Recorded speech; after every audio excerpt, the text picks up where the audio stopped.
Ano yan? Ay, te. Yes? Hinapakat ko ni mama ang brasan ko.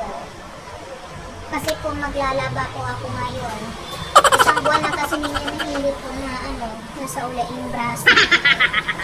Pinapakuha ni Mari yung brasan?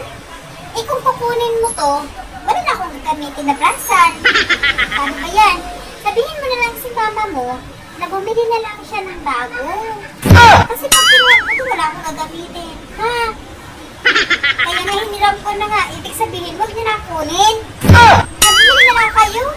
Sabihin mo na dun sa mama mo. Ha? Ganun ka na yun. Kala ko hiniram niyo lang. Bakit nasa inyo na? Sige, alis na ako. Sa susunod, huwag na kayong hiram. Kasi hindi na sila sa huli. Nasa inyo na. Ganun yun. Bagod sa hiniram ko, may possible na huwag nyo nang kunin. Kaya nakakanahiram ko sa inyo kasi wala ako nun. Kaya huwag nyo nang kunin, bumili na lang kayo. Sige, sabihin ko yung mama mo, nag-attitude ka naman ha. Sabihin mo na hindi mo na papahiram din mo next time. Sige. Ano pala ulam nyo? Hihingi ako dun ha. Sige, sunod lang ako mamaya pagluto ng ulam nyo. Kapal na mo.